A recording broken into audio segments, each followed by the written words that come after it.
que les investissements directs. Et là aussi, lorsqu'on crée à travers l'OTR un mécanisme pour lutter contre la corruption, on va dans cette direction, dans la même direction. Donc voilà un peu des choses, 3 pistes qui méritent d'être encouragées et qui méritent d'être expérimentées pour répondre à des défis qui sont typiquement africains, ceux de la corruption, ceux de la capacité de mobiliser les ressources intérieures et ceux de la capacité d'attirer les investisseurs. Voilà. Des OMD aux ODD, quelle implication alors pour l'Afrique? Eh bien, la première chose, je l'ai un peu dit indirectement, c'est que l'Afrique doit être un plus grand acteur en ce qui concerne l'environnement. Il est vrai que l'Afrique n'est pas un continent qui pollue jusqu'à présent. Pollue très peu. Pour vous donner des chiffres, l'Afrique pollue pour moins de 200 kilos de gaz à effet de serre par habitant par an, alors que l'Amérique est à 22 tonnes par habitant et par an. L'Europe est à 11 tonnes, la Chine environ à 7 tonnes. Donc l'Afrique n'est pas un pollueur. Mais par les mystères de la nature, l'Afrique est l'un des pays, sinon l'un des continents, sinon le continent qui est le plus victime des effets de l'émission de gaz à effet de serre à travers le monde. Et donc, l'Afrique doit être un acteur, doit avoir des choses à dire. Lorsqu'on va débattre sur les questions du climat, il doit avoir des choses à dire. Lorsqu'elle va penser son développement, elle doit le penser en intégrant ces questions. Et lorsqu'elle va penser à son avenir, elle doit se dire comment faire pour que je me développe, parce que c'est un droit, mais pas comme les autres, pas en polluant, me développer plus intelligemment. Voilà les défis qui sont les nôtres. Ça voudrait dire maîtriser les sciences et les techniques, maîtriser l'innovation, etc., etc. Donc, c'est beaucoup de défis en même temps, mais on ne peut pas y échapper si on veut être un vrai acteur. Voilà. Et ceux qui polluent déjà, qu'est-ce qu'ils font pour réduire leur pollution? Ils font des efforts, ils font beaucoup d'efforts. Comme je vous l'ai dit, pendant un moment, chacun était un peu égoïste, mais il y a eu de grandes avancées. Les dernières, c'est qu'il y a eu une réunion en septembre 2014 où il y a eu, sur la question environnementale, en préparation de celle qui va se tenir en décembre à Paris. Et depuis cette réunion, il y a eu beaucoup d'initiatives, notamment la Chine et les États-Unis, qui sont de gros pollueurs. Vous savez, il y a une vingtaine de pays dans le monde qui font plus de 90% de la pollution. Et bon, quand vous avez la Chine et les États-Unis qui se mettent d'accord pour dire on ne peut plus continuer comme ça, parce que sinon on disparaît, c'est déjà, à eux seuls, ils font 50-60% de l'économie mondiale. Donc ça veut dire que c'est déjà un impact important. Et ensuite, vous avez... prenez l'Europe. L'Europe a fait des progrès énormes. L'Europe a été très exemplaire. Ils sont en pleine transition écologique. Si vous avez l'habitude de voyager en Europe, vous vous rendrez compte que la façon de vivre change tous les jours. La façon de construire change tous les jours. La façon de consommer change tous les jours. Parce qu'ils sont en plein dans ce nouveau paradigme pour lutter contre les émissions. Et ils ont pu réduire les émissions d'environ 16% dans une période entre 1998 et actuellement, alors que la croissance économique a continué. Ça veut dire qu'il y a moyen de continuer de s'enrichir tout en polluant moins. Et donc, l'Afrique a sa part aussi. L'Afrique qui ne pollue pas doit se développer, mais elle doit dès maintenant utiliser des méthodes de production qui préservent l'environnement. Et en même temps, l'Afrique a le droit de réclamer que les fonds qu'on a mis à disposition pour lutter contre les changements climatiques servent à l'aider à atténuer les risques de ce qu'elle subit déjà en termes de perturbations. Et vous l'avez évoqué un peu plus haut, le financement. Maintenant, de 8, on passe à 17 objectifs. Alors, est-ce que cela impliquerait aussi l'augmentation de l'aide publique jusqu'à par rapport à ces ODD-là? Je voudrais vous dire, à propos de l'aide publique, j'ai évoqué tout à l'heure les difficultés qu'ont les pays riches eux-mêmes, qui sont énormes.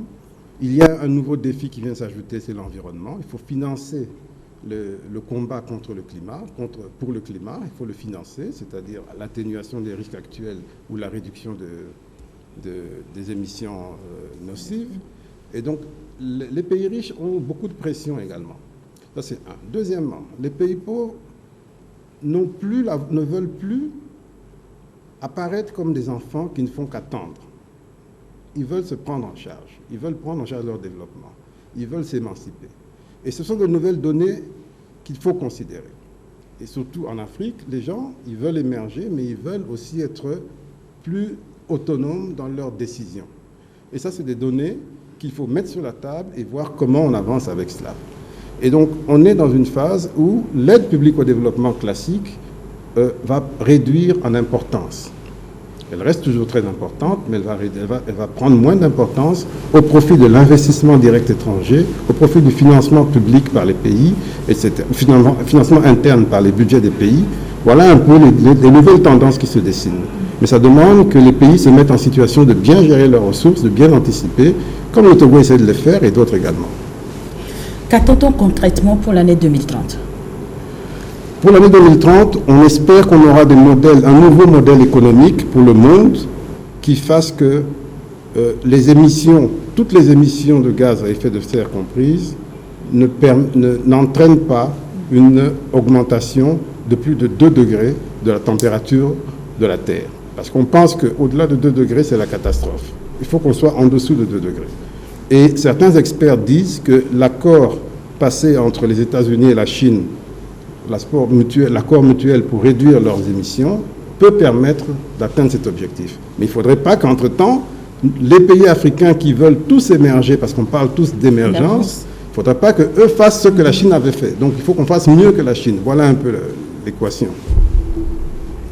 Vu que tous les OMD n'ont pas été atteints au même niveau dans les différentes régions, quelle garantie alors maintenant pour que la mise en œuvre des ODD soit une réussite sur toutes les régions?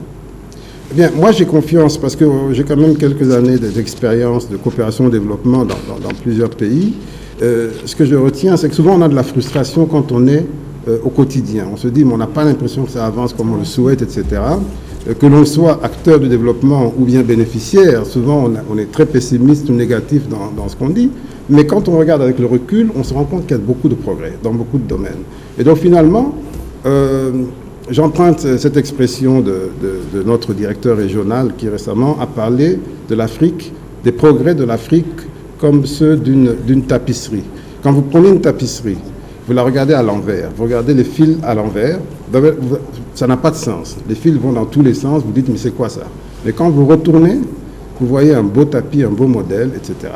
Et donc c'est un peu ça le développement de l'Afrique.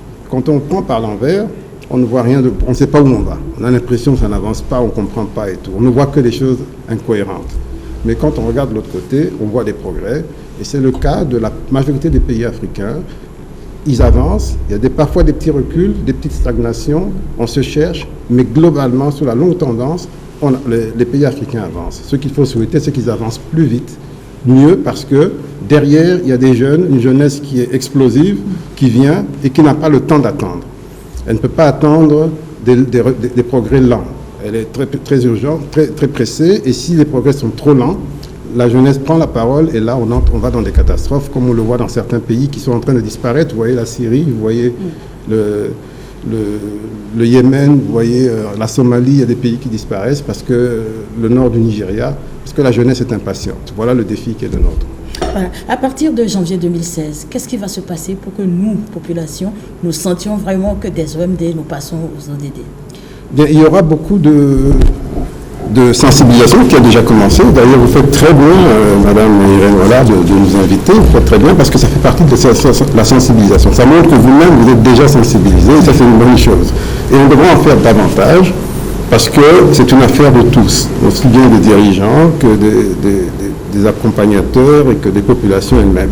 Donc, nous sommes dans cette période de sensibilisation. Et alors, au niveau technique, le pays qui est en train de mettre en œuvre une SCAP, que vous connaissez, la stratégie de croissance accélérée, est en train de réfléchir sur comment on va l'adapter compte tenu de ces nouveaux objectifs. Et donc il y aura ce qu'on appelle une revue à mi-parcours et on va redéfinir de nouvelles cibles, de nouveaux objectifs qui intègrent un peu les ODD. Et d'ailleurs en décembre, on aura un premier atelier, ce sera d'ailleurs le premier atelier francophone pour voir comment, ici à Lomé, pour voir comment on intègre, c'est à la demande du Premier ministre, comment on intègre les OMD, les ODD dans la planification nationale. Voilà, les Nations Unies célèbrent leur 70e anniversaire. On va dire un mot sur l'organisation. Qu'est-ce qu'on peut retenir des actions de l'ONU dans le monde? Juste un tableau Peut-être qu'on va revenir sur l'ONU dans une prochaine émission. Oui, j'aurais souhaité qu'on y revienne, notamment avec une voix plus autorisée, qui est celle de la représentante résidente, Mme Ndiaye, qui malheureusement n'est pas là aujourd'hui. Mais ce que je peux dire, c'est que avec le recul, les Nations Unies, on peut dire qu'on aurait du mal à s'en passer.